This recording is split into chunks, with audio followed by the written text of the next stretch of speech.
उसके बाद यहाँ पर ये तो एक हमारे पास आ गया एक डेटा। अब हमें एक और डेटा यहाँ पर ऐड करना है। फॉर एग्जाम्पल अब हम यहाँ पर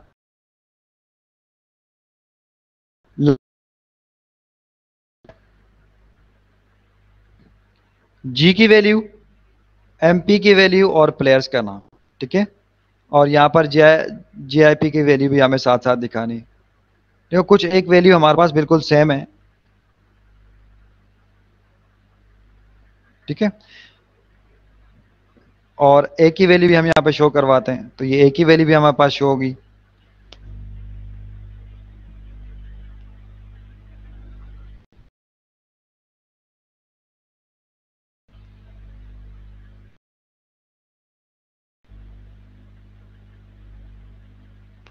ठीक है, तो इस तरह हम लोग प्लेयर्स के साथ एक ही वैल्यू को हम यहाँ पे चूज करते हैं। तो कुछ एक ही वैल्यू को चूज कर रिपोर्ट क्रिएट हो गया। यानी मल्टीपल तरह के रिपोर्ट्स आप एक पेज कर सकते हैं, बताना है मकसद ये। अब आपके पास यहाँ पे एक पाई चार्ट आपने क्रिएट करना है, तो देखें यहाँ पर एक पाई चार्ट क्रिएट हो जाएगा और पाई चार्ट आपको जेंडर वाइज एसओजी निकाल के दे देगा। देखें यहाँ पर, ठीक है, एसओजी कितनी है, फीमेल की कितनी है। तो इस टेबल को फॉर्मेट कर सकते हैं आप। जिस चीज को सेलेक्ट करेंगे, देखें जिस वक्त मैं इस चीज को सेलेक्ट कर देता हूं, तो ये ऑटोमेटिकली क्या होता है कि जिस चीज को मैं सेलेक्ट करता हूं वो हाईलाइट हो रहा है सर हर जगह पर, ठीक है। इसी तरह अगर मैं यहाँ पर जाके टेबल में कोई से भी चीज हाईलाइट करूंगा, तो जितने भी हमारे पास आइटम्स अवेलेबल हैं वो सारे आइटम्स हमारे पास शो हो जाएंगे। फिल्टर हो जाएगा, डबल क्लिक करेंगे तो फिल्टर का सिर्फ और सिर्फ आपके पास वो डेटा नजर आएगा जो आप देखना चाहते हैं, ठीक है। तो इस तरह आप टेबल का भी क्रिएट कर सकते हैं। यहाँ पर मल्टीपल हमारे पास बहुत सारे चार्ट्स अवेलेबल हैं, बहुत सारे चार्ट्स के टेक्निक्स अवेलेबल हैं हमारे पास, मल्टीपल तरह से डेटा।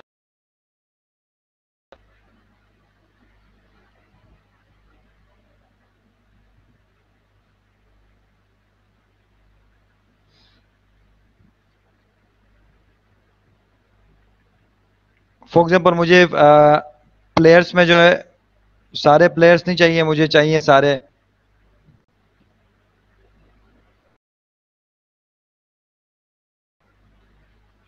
सिर्फ मुझे अली का डेटा चाहिए। तो देखिए मुझे सिर्फ अली का डेटा नजर आएगा टेबल के अंदर,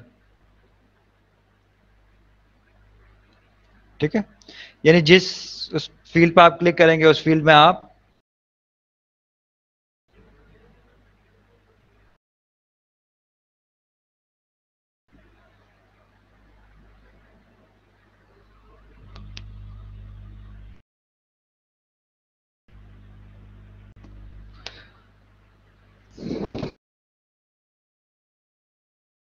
पीआई पे जब आप काम करेंगे तो आप देखो इसमें आप डेटा साइंटिस्ट भी कहलाता है, डेटा इंजीनियर भी कहलाता है, डेटा फॉक्स भी कहलाता है, FOLKS फ्लॉक्स। मैक्सिमम टाइम ये डेटा इंजीनियर का काम होता है, डेटा इंजीनियर कहलाता है या डेटा एनालिस्ट कहलाता है, ठीक है।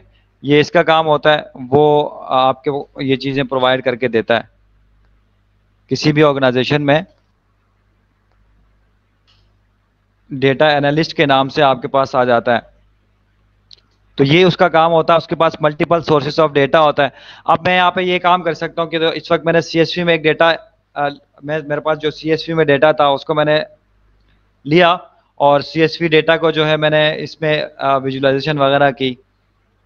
अब मेरे पास एक और डेटा है, फॉर एग्जांपल उस डेटा को भी मैं मर्ज करना चाहूँ तो मैं उस डेटा को भी मर्ज कर सकता हूँ, ठीक है।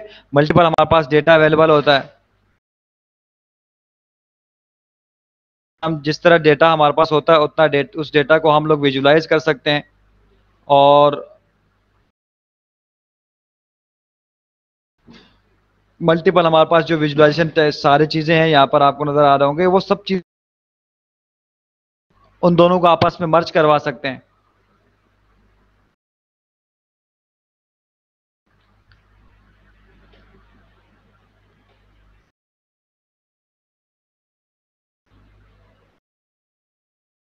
इंपोर्ट करना चाहे तो आप इसको इंपोर्ट भी कर सकते हैं। फाइल में जाएंगे, आप इसको एक्सपोर्ट करेंगे, सेव करेंगे तो आपके पास एक कंप्लीटली पीडीएफ क्रिएट हो जाएगा। अब ये आप किसी को भी किसी भी, ठीक है, तो देखें आपके पास ये एक पूरा डिटेल आपके पास इंपोर्ट हो गया पीडीएफ के अंदर। अब आपने कहीं कहीं पर प्रेजेंट करना है इस डेटा को, तो आप क्या करेंगे, इस डेटा को लेके जाएंगे और किसी को प्रेजेंट करेंगे। ठीक है, तो ये आज हमारा जो कॉन्सेप्ट था, आज चीज़ों को देखने का हमारा ये था, सिर्फ हम जो जस्ट एक छोटे से डेटा को एनालाइज करना था हमारा मकसद कि पावर बीआई के थ्रू किस तरह करते हैं एक सीएसवी फाइल को, एक एक्सेल के फाइल को, एक डेटाबेस के फाइल को। अगर आपको डेटाबेस फाइल फॉर एग्जांपल आपके पास एसक्यूएल सर्वर में डेटाबेस के, तो आप एसक्यूएल सर्वर पर क्लिक करेंगे तो ऑटोमेटिकली आपको एसक्यूएल सर्वर से कनेक्ट कराएगा और वहाँ से डेटा लेकर आएंगे आप। यहाँ पर आप सर्वर की आईडी लिखेंगे, डेटाबेस आप लोकल होस्ट लिखें तब भी आपको ये रन होके दिखाई देगा। ठीक है, तो मुझे मेरे पास फॉर एग्जांपल एसक्यूएल सर्वर में डेटा है, तो मैं यहाँ पर जाके एसक्यूएल सर्वर पे क्लिक करूंगा तो मेरे पास यहाँ पर एसक्यूएल सर्वर का डेटाबेस कनेक्ट हो जाएगा। आप बताएंगे कौन सा डेटाबेस, तो मैं कहूँगा मेरा लोकल पे जो है वही डेटाबेस आपने करना है, लोकल होस्ट करेंगे और आप इसको ओके करेंगे तो आपके पास जो आपके पास लोकल में डेटाबेस है वो सारे डेटाबेसेस यहाँ पर आपको नजर आ रहे होंगे। यहाँ पर किसी एक डेटाबेस को भी आप सेलेक्ट कर दें, फॉर एग्जांपल मेरे पास यहाँ पर मैरीलैंड का डेटा मैंने अभी दिखाया था आप लोगों को, मैरीलैंड लाइफ का डेटा मैं उठा लेता हूँ। अब यहाँ से कौन सा डेटा आपको चाहिए वो आप निकाल सकते हैं। ठीक है, टीबीएल समरी है और टीबीएल का प्रोडक्ट्स है। ठीक है, समरी में कुछ भी नहीं है, प्रोडक्ट्स हैं और इस प्रोडक्ट्स के हमारे पास ऑर्डर्स हैं।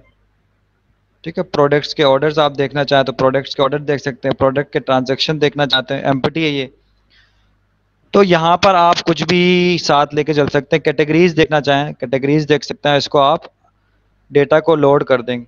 जैसे आप डेटा को लोड करेंगे तो आपके पास यहाँ पर कुछ फील्ड्स और ऐड हो जाएंगे और इन्हीं फील्ड की मदद से आप अपना रिपोर्ट भी क्रिएट कर सकते हैं। ठीक है, अब देखें यहाँ पर बहुत सारे प्रोडक्ट्स दो आ गए हमारे पास, एक को आप रिमूव कर दें या रीनेम कर दें। ठीक है, अब फॉर एग्जाम्पल मुझे यहाँ पर प्रोडक्ट का नाम और प्रोडक्ट के ऑर्डर चाहिए, यानी उसकी क्वांटिटी, ऑर्डर की क्वांटिटी और ऑर्डर आईडी भी चाहिए मुझे, तो ये मेरे पास यहाँ पर सब आ जाएगा। अब इसकी मदद से मुझे कोई बार चार्ट अप्लाई करना हो तो मैं यहाँ पर बार चार्ट अप्लाई कर सकता हूँ कि हर प्रोडक्ट के कितने क्वांटिटी में हमारे पास मौजूद है इस वक्त, वो सारे क्वांटिटीज हमारे पास यहाँ पर नजर आ जाएंगे, कितने क्वांटिटीज हमारे पास है, ऑर्डर टोटल कितना किया था वो भी अगर आप देखना चाहें तो ऑर्डर टोटल भी आ जाएगा आपके पास।